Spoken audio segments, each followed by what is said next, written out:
Assalamualaikum warahmatullahi wabarakatuh.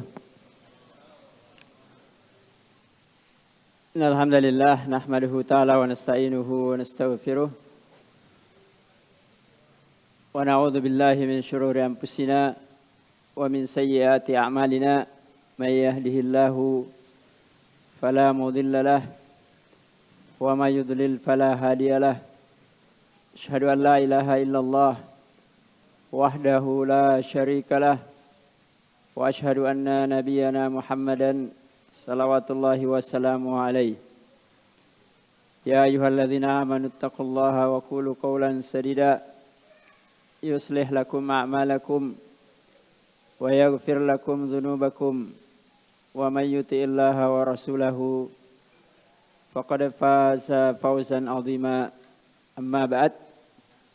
Fa inna khairal kalami kalamullah wa khairal huda huda nabiyyina Muhammad sallallahu alaihi wasallam wa syarrul umuri muhdatsatuha fa inna kulla muhdatsatin bid'ah wa kulla bid'atin dhalalah kulla dhalalatin finnar. Ma'asyiral ikhwa wal akhwat rahimani wa rahimakumullah jami'an.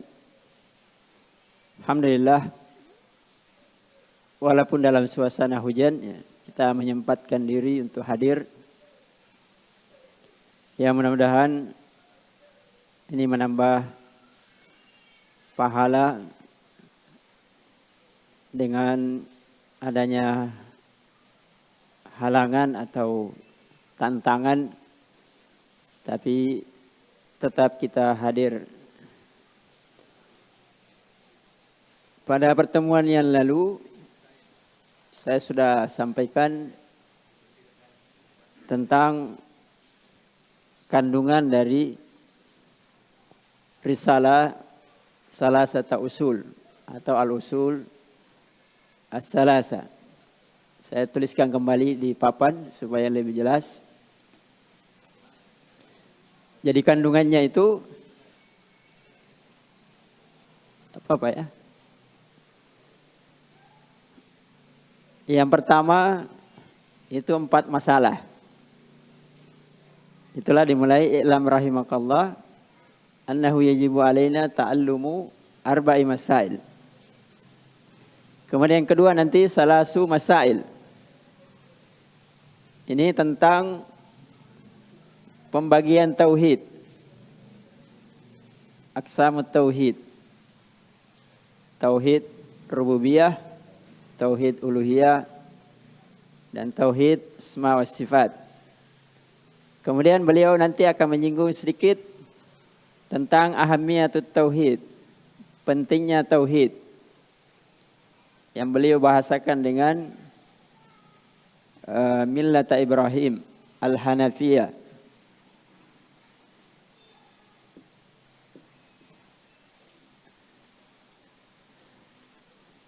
Kemudian setelah itu masuk syarah penjelasan Salasata Usul.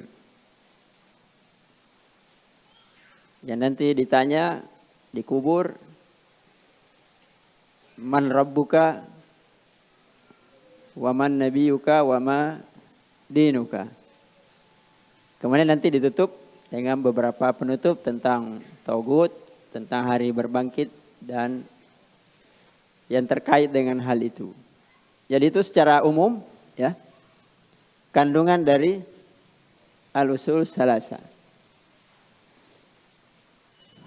Pada pertemuan yang lalu juga kita sudah singgung tentang pendahuluan beliau tentang Bismillah. Ya, kita tidak usah panjang lebar karena mengikuti Al-Quran, mengikuti para ulama terdahulu, dan juga mengikuti Rasulullah sallallahu alaihi wasallam ketika mengirim surat ajakan berdakwah, ajakan masuk Islam, dimulai dengan basmalah dan juga tabarruk dengan nama-nama dan sifat-sifat Allah Subhanahu wa taala. Kemudian beliau menyinggung tentang kewajiban berilmu. Yajibu alaina ta'allumu arba'i masail. Apa kadar wajib dari ilmu yang harus diilmui? Saya sudah jelaskan pada pertemuan yang lalu tentang pembagian ilmu. Ada ilmu syar'i, ada ilmu dunia. Ilmu syar'i ada yang fardu ain dan ada yang fardu kifayah. Kalau ilmu dunia asalnya fardu kifayah paling tinggi, tidak ada fardu ain. Tapi bisa menjadi fardu ain bagi yang ditunjuk untuk mendalami ilmu dunia.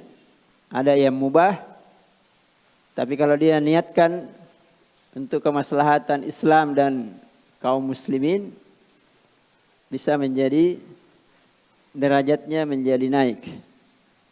Sekarang kita bahas ini ya. 4 masalah. Yang pertama ilmu, yang kedua beramal, yang ketiga berdakwah, yang keempat bersabar atas gangguan di dalamnya. Kita mulai yang pertama, al-ilmu. Definisi ilmu itu banyak. Tapi kalau mau mudahnya, ilmu itu ma'rifatul haq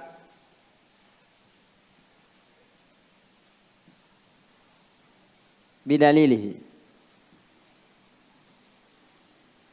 Itu kalau mau ringkas. Ilmu adalah mengetahui yang hak dengan dalil.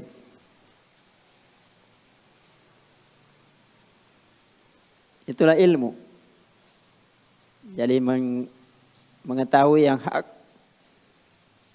dengan dalilnya.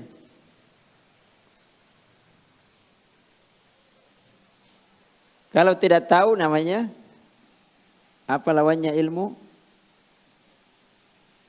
Kebalikannya al-jahal. Tidak mengetahui yang hak, berarti bodoh. Atau mengetahui yang hak tapi tidak tahu dalilnya. Ada kebodohannya. Kalau tidak tahu dua-duanya, namanya jahal murakkab. Ya panjang, kalau belajar usul ada pembagiannya lagi ya. Tapi minimal kita mudahnya paham, berarti kalau saya harus berilmu, berarti saya harus tahu yang hak. Kemudian bagaimana caranya yang hak itu ditahu? Ya harus lengkap dengan dalilnya. Supaya yang hak itu diyakini. Diyakini. Bukan yang hak itu sekedar dipahami. Karena banyak orang paham tapi dia tidak yakin. Ya. Makanya banyak dikatakan sekarang akademisi ya, tahu tapi belum tentu dia yakin. Suruh ngajar pintar, tapi disuruh berdakwah, beramal tidak mau. Kenapa? Karena dia tidak meyakini. Jadi yang hak melahirkan keyakinan kalau diiringi dengan dalil. Dan itulah keistimewaan Islam. Selalu ada dalilnya. Kemudian ya, masalah yang pertama adalah kata beliau al-ula al-ilmu wa huwa ma'rifatullah wa ma'rifatu nabiyhi wa ma'rifatu dinil Islam bil adillah. Mengenal Allah. Itulah ilmu yang paling tinggi. Maka sebelum orang belajar ilmu apapun, dia harus tahu ini.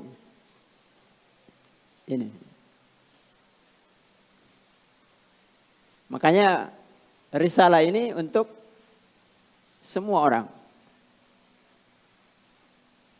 Apalagi yang mau belajar lebih mendalam. Jadi sebelum dia belajar, bukan berarti harus buku ini ya, tapi ya kandungannya yang mirip, mungkin yang lain ada ya. Tapi inilah yang harus dia tahu. Sebelum belajar fikih, sebelum belajar usul fikih, sebelum belajar yang lain-lain. Dia harus punya ilmu ini. Jadi ilmu dasar yang sudah kita jelaskan kemarin, yang tidak ada uzur bagi siapapun kalau dia tidak tahu. Tidak ada uzur bagi siapapun kalau dia tidak tahu.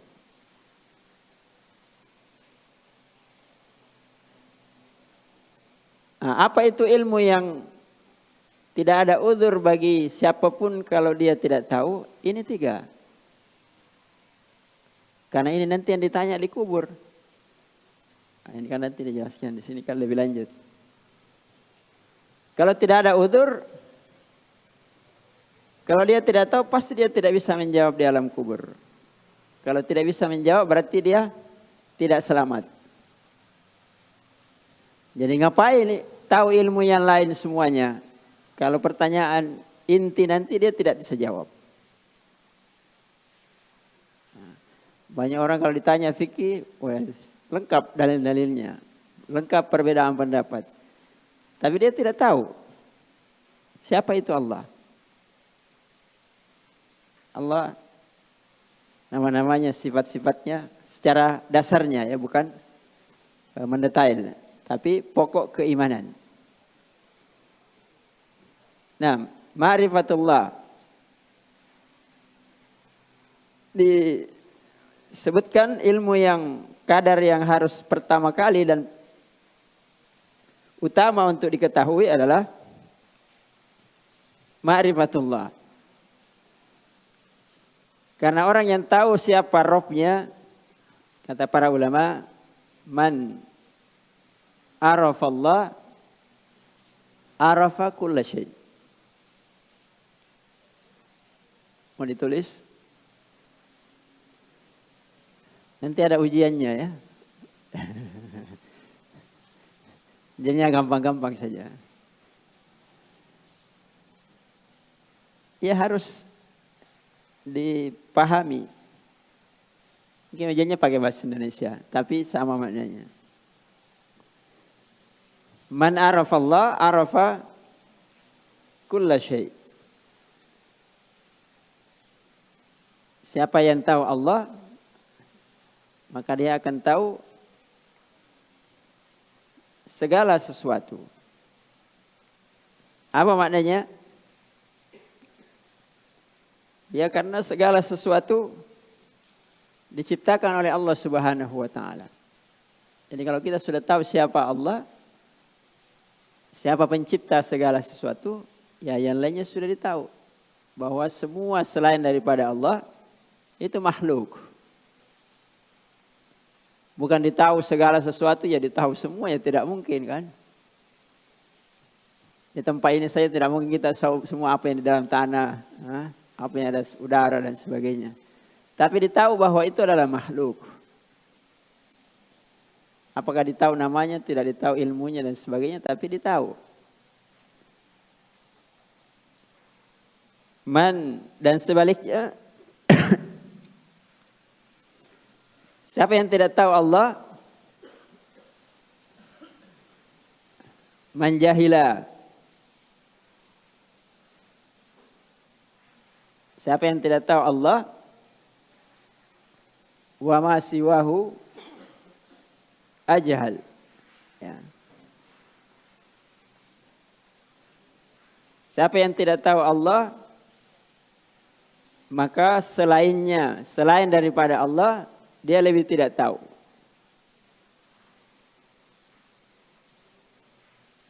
Kenapa selain daripada Allah lebih dia tidak tahu?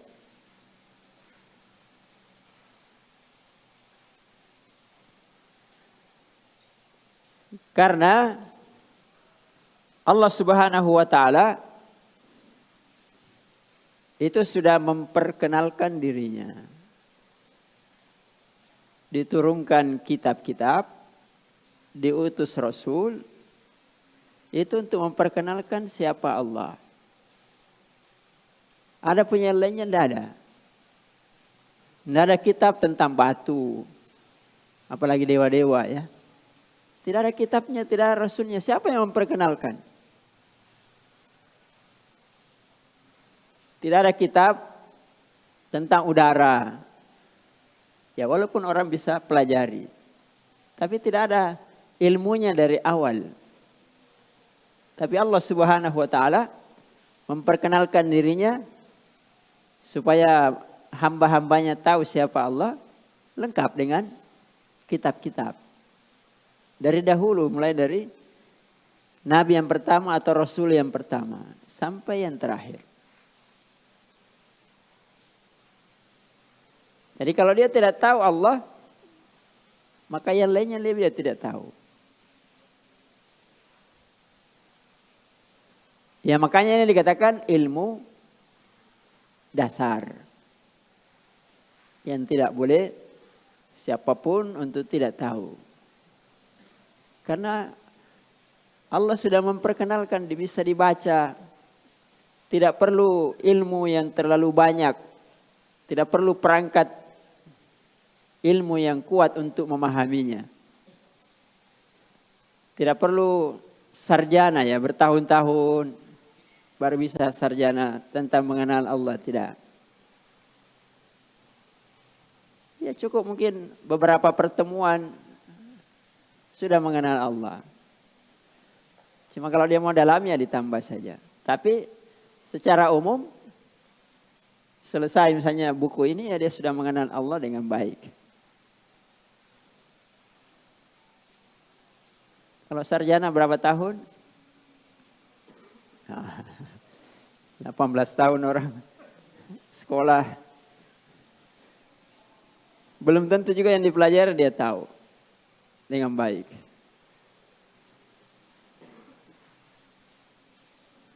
Nah, jadi perkara pertama yang harus diilmui adalah Allah Subhanahu wa taala. Karena itu adalah perkara yang paling besar.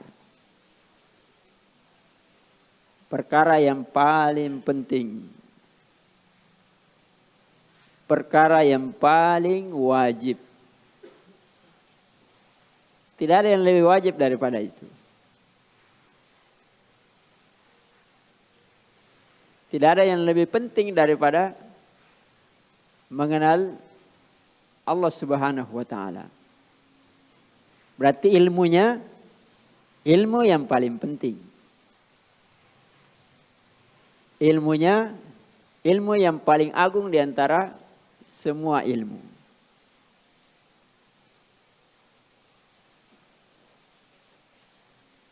Kenapa ilmunya paling mulia di antara semua ilmu? Karena yang mau dipelajari adalah yang paling mulia. Allah Subhanahu wa taala. Berarti ilmunya adalah ilmu yang paling mulia.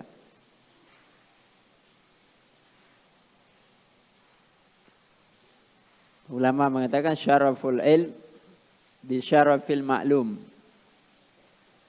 Kemuliaan ilmu itu tergantung kemuliaan yang diilmui. Sekarang siapa yang paling mulia? Paling agung? Allah Subhanahu wa taala. Berarti ilmu tentang Allah itulah ilmu yang paling agung. Ilmu yang paling mulia. Ilmu yang paling wajib.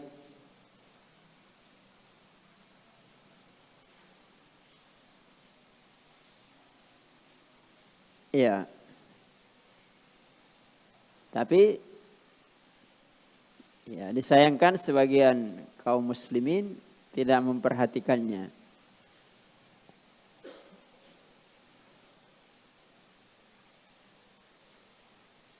Karena itu seseorang dalam kehidupan di dunia ini dia tidak akan mendapatkan manfaat yang banyak. Ya, tidak akan menghasilkan apa-apa kalau dia tidak tahu siapa penciptanya. Apa yang bisa dia dapatkan manfaat kalau dia tidak tahu penciptanya? Begitulah keadaannya orang-orang kafir. Gedung-gedung yang mewah, teknologi yang luar biasa. Apa manfaat yang dia dapat? Ya sekedar itu saja. Selesai itu selesai. Itu pun kalau dia dapat. Karena dia tidak tahu penciptanya. Dia tidak tahu untuk apa itu teknologi. Dia tahu memanfaatkan untuk menghubungkan manusia, mempermudah manusia. Tapi tujuan hakikat dari teknologi itu dia tidak tahu. Ya kalau orang tahu Allah kan dipakai untuk ibadah kepada Allah. Dipakai untuk memuliakan Allah. Karena ilmu dasarnya dari Allah. Bukan memuliakan manusia. Tapi memuliakan pencipta manusia. Makanya kalau orang tidak mengenal siapa Robnya, kadang dia diperbudak oleh dirinya, diperbudak oleh lingkungannya, diperbudak oleh teknologinya, ya, atau diperbudak oleh hartanya atau apa saja. Tapi kalau orang mengenal Allah, tidak. Dia hanya memperbudak dirinya di hadapan Allah Subhanahu wa ta'ala. Semua yang ada ini, semua yang dia miliki ini diperbudak, digunakan untuk memperbudak di hadapan Allah Subhanahu wa ta'ala. Ya, dipakai untuk memperbaiki penghambaan. Misalnya teknologi semakin maju, ya semakin mudah dan gampang orang ibadah kepada Allah. Bukan dipersulit.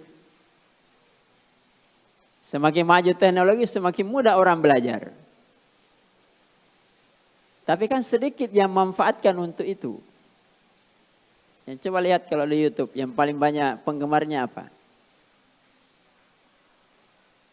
Kalau para ulama yang bicara, ya sudah banyak kalau ribuan. Tapi kalau misalnya selebritis, jutaan. Pemain bola ratusan juta. Apa manfaatnya dia dapat? Ya tidak ada.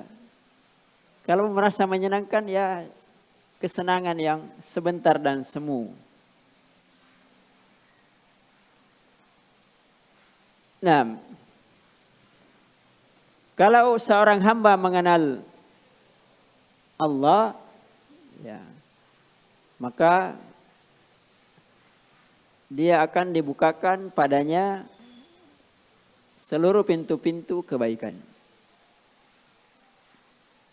Seluruh pintu-pintu kebaikan baginya terbuka.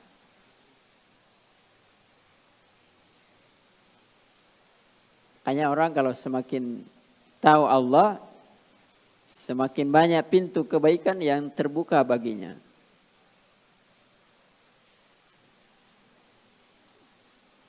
Karena segala yang dia miliki ini jadi pintu kebaikan. Tapi kalau dia tidak mengenal Allah, tertutup itu pintu-pintu kebaikan. Kalaupun ada pintu-pintunya ya sekedarnya saja. Karena kebaikan datangnya semuanya dari Allah Subhanahu wa ta'ala. Allah misalnya punya sifat rahmat.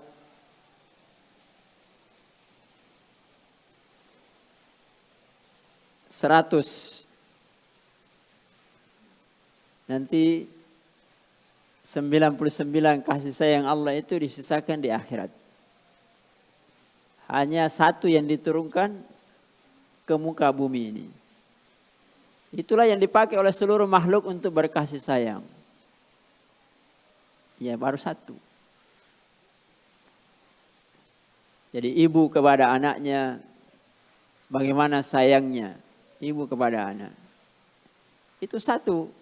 Kasih sayangnya Allah yang dibagi-bagi. Jadi kalau orang mengenal Allah, tidak bisa dibayangkan bagaimana nanti kasih sayang Allah di akhirat. Yang 99 itu.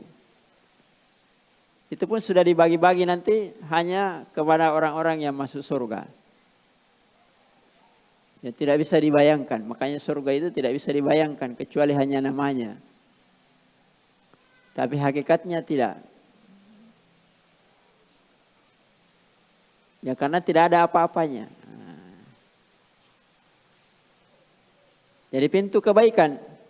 Kebaikan akhirat.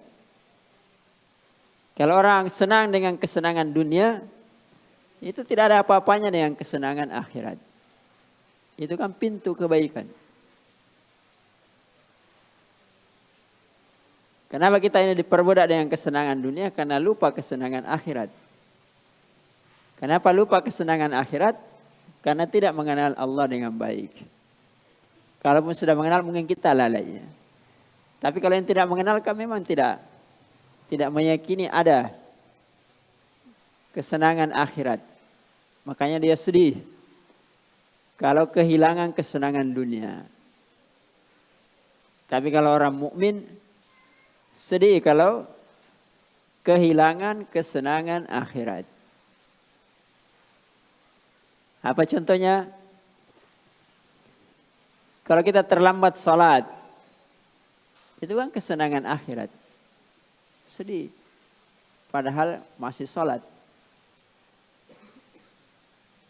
Sudah sedih karena kehilangan kesenangan akhirat. Tapi sebagian orang kan kalau kehilangan bisnis tidak bisa tidur siang dan malam. Tapi kalau dia tidak sholat, ngorok tidurnya. Karena dia tidak mengenal Rabbnya. Kalaupun dia kenal, ya itulah. Kenal dari lingkungannya saja. Dia tidak pelajari. Nah, makanya ini harus diulang-ulang. Walaupun sudah ditahu, diulang. Untuk menguatkan ya jiwa.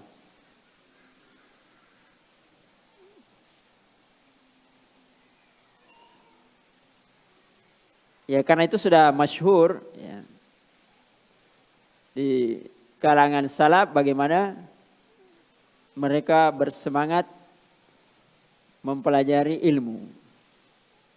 Dan sudah berulang-ulang ya kita dengar atau kita tulis atau kita baca. Kata Imam Syafi'i rahimahullah, la a'lamu syai'an ba'da ada'il fara'id afdalu minal ilm. Saya tidak tahu ada sesuatu setelah mengerjakan kewajiban-kewajiban yang lebih afdal daripada ilmu. Setelah kewajiban. Tidak ada yang lebih afdal daripada ilmu. Ilmu apa ya ini? Ma'rifatullah wa ma'rifatu nabiyyihi wa ma'rifatu dinil Islam bil adillah. Itu yang paling afdal. Mengenal halal dan haram.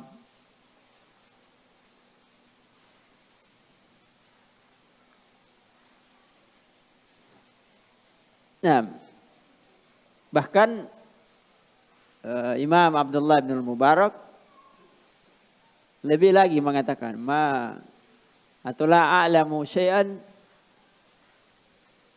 ba'dan nubuwah afdalu minal ilm. Saya tidak tahu ada sesuatu setelah kenabian. Kalau tadi Imam Syafi'i hanya mengatakan setelah kewajiban. Beliau lebih lagi mengatakan, saya tidak tahu setelah kenabian. Karena Nabi itu bukan pilihan, tapi memang ditunjuk oleh Allah. Bukan latihan kita bisa jadi nabi. Itu rahasia Allah, Allah yang memilih. Tidak ada yang lebih afdal setelah kenabian daripada ilmu. Ya makanya seorang muslim harus punya andil di situ. Minimalnya, kadar minimalnya, ya dia tidak jahil dari perkara ini. Perkara-perkara pokok. Itu paling minimalnya. Makanya dikatakan wajib. Bukan sunnah. Bukan pilihan. Bukan siapa yang mau. Siapa yang ingin silahkan, yang tidak ingin tidak apa-apa. Bukan. Tapi ini kewajiban.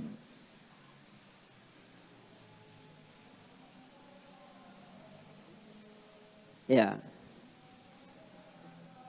Karena itu pula ini menjadi kunci masuk surga. Kalau orang mukmin kan segala usahanya tujuannya mau masuk surga. Ya kan hadis yang sering kita dengar, man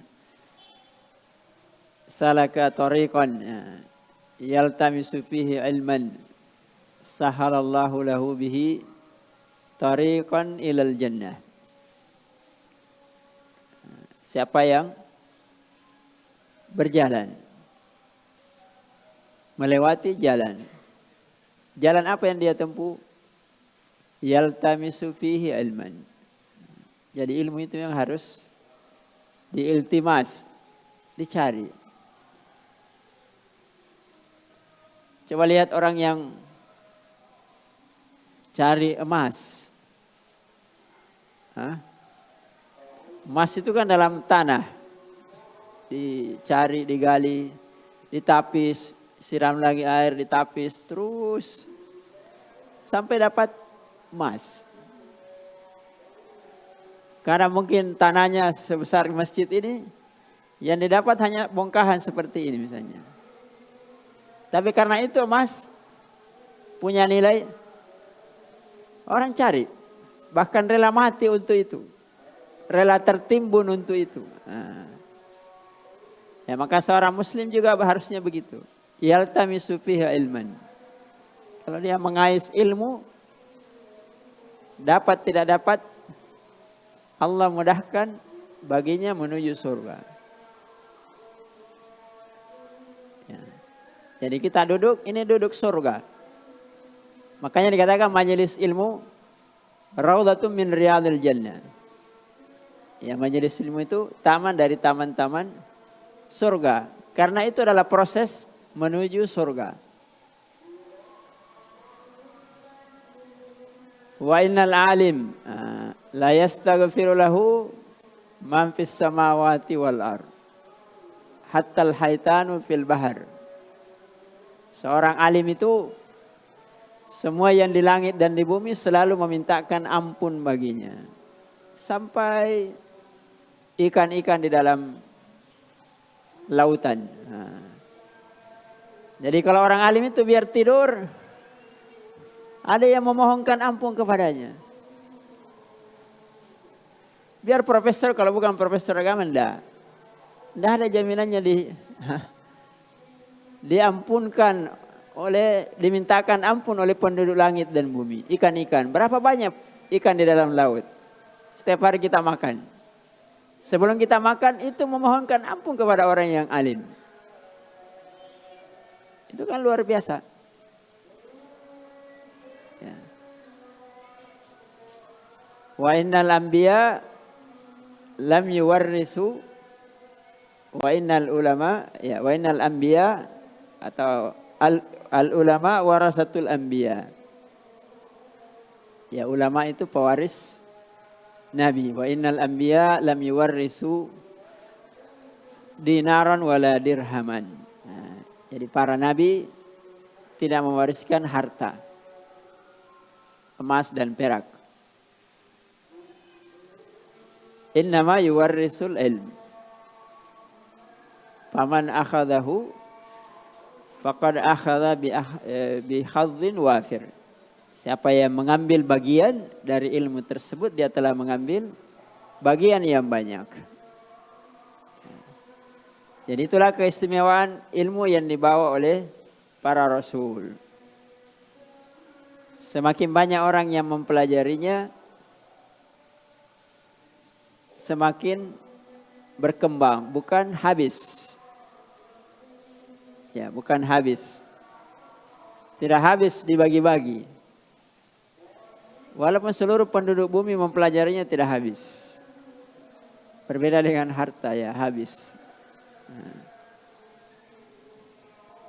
Nah, yang kedua ma'rifatu nabiyhi. Ma'rifatu singkat saja ya. Jadi setelah Allah, sekarang makhluk yang paling pantas dan paling utama untuk kita tahu adalah nabi kita, nabinya Allah. Yang paling harus kita bela, kita dahulukan, bahkan terhadap diri-diri kita.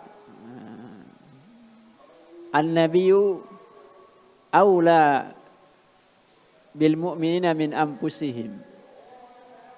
Ya, nabi itu lebih utama daripada orang mukmin kepada diri-diri mereka sendiri. Ya, makanya kalau kita beragama yang kita bela nabi kita, bukan diri kita. Nanti akan diperjelas kalau berdakwah ya.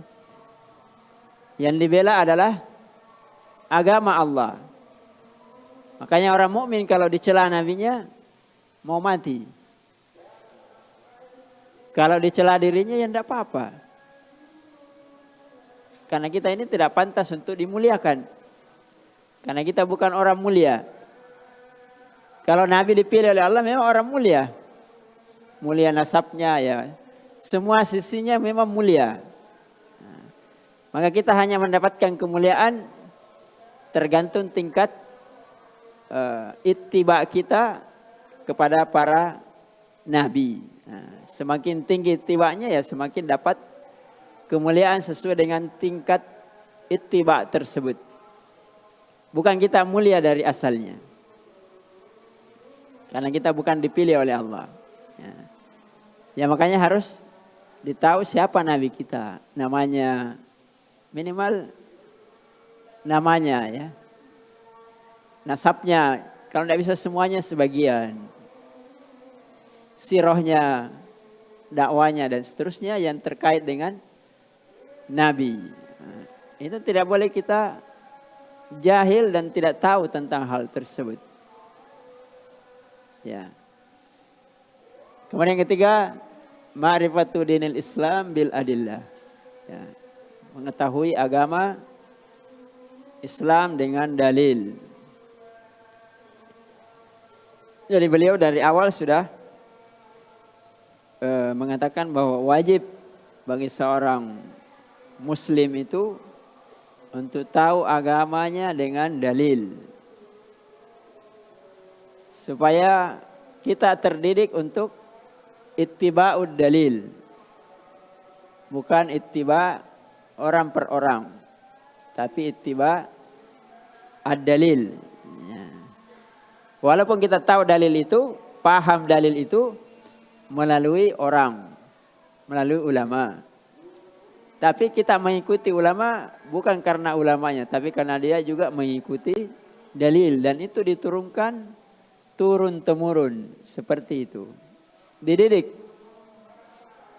untuk beragama seperti itu. Nah, sehingga kaum muslimin kalau dididik perkara ini, maka mereka terdidik dengan dalil. Bukan dengan ta'assub, bukan dengan ikut-ikutan taklid buta ya, dan seterusnya. Ya, kemudian yang terakhir ya, karena sudah hampir waktunya juga.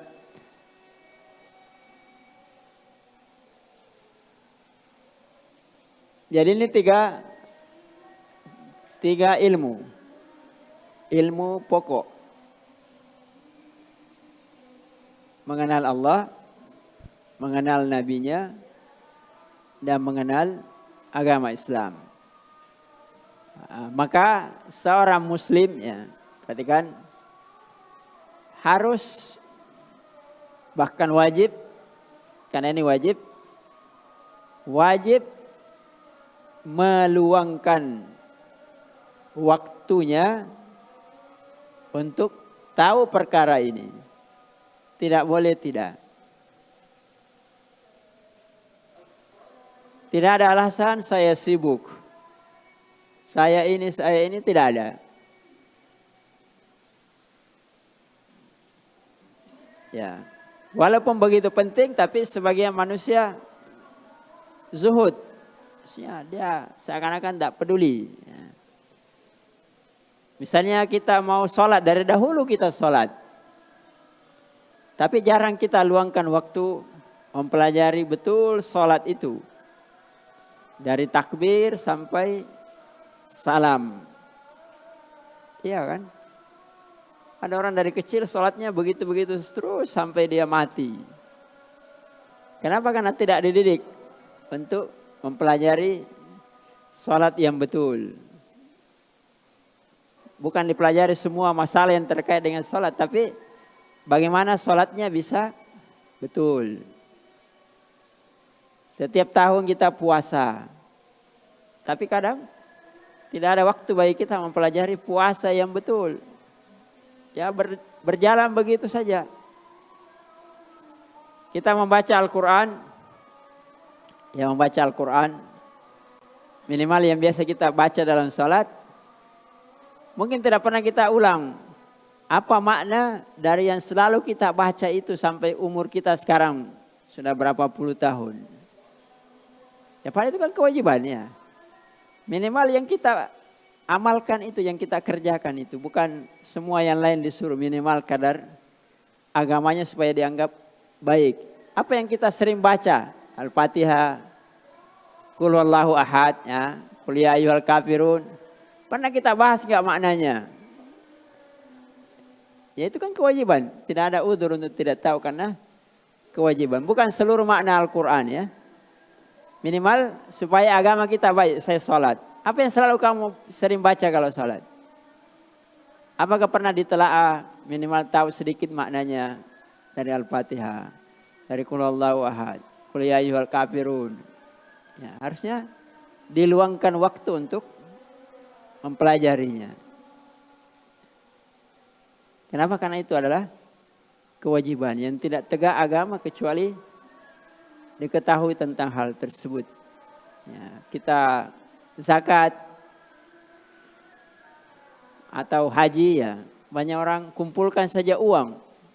Yang di kepalanya bagaimana caranya daftar tunggunya cepat. Kalau perlu bayar. Tapi tidak pernah terlintas di pikirannya bagaimana saya belajar haji yang betul. Padahal itu intinya. Karena tegak agamanya, hajinya mabrur. Kalau tidak tahu, jangan seperti sebagian orang, ya yang penting kan niatnya. Ya betul, memang niat itu penting. Tapi amalannya lebih penting daripada niatnya. Ya. Sebagian anak muda selalu misalnya mau menikah. Tapi dia tidak pelajari hukum pernikahan. Bagaimana hak-hak istri. Bagaimana kewajiban suami. Ya, dia tidak pernah pelajari, tidak pernah meluangkan waktunya untuk itu. Dia hanya mau kayak instan, kayak mie langsung disiram dimakan. Ya, kalau bagus siramnya. Ya itulah problemnya, ya. Makanya ini harus diajarkan terus supaya orang kembali bersemangat menggali, memperbaiki agamanya. Ya. Makanya dikatakan kitab dasar bagi orang sebelum belajar. Karena itu yang menjadi pokok dia untuk memperbaiki agamanya, memperbaiki ketika dia mau belajar. Kemudian yang kedua ya, sebelum kita adzan, al-amalu bih. Ringkas saja. Nanti yang ketiga agak panjang dakwah ya. Beramal. Saya kira semuanya sudah maklum. Karena amal itu seperti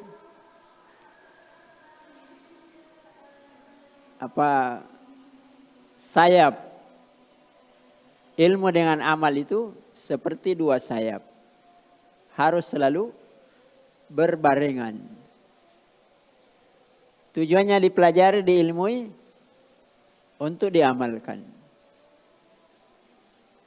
Nanti ditanya di kubur, man rabbuk? Tidak mungkin dia bisa jawab Allah kalau dia tidak amalkan. Tidak amalkan nama-namanya Allah, tidak pernah berdoa kepada Allah, tidak pernah ibadah hanya kepada Allah. Tidak akan bisa dia jawab. Kalau hanya diucapkan la ilaha illallah, tapi tidak diamalkan konsekuensinya, tidak bisa dia jawab. Ya, jadi amal adalah tujuan dari ilmu. Ya, makanya dikatakan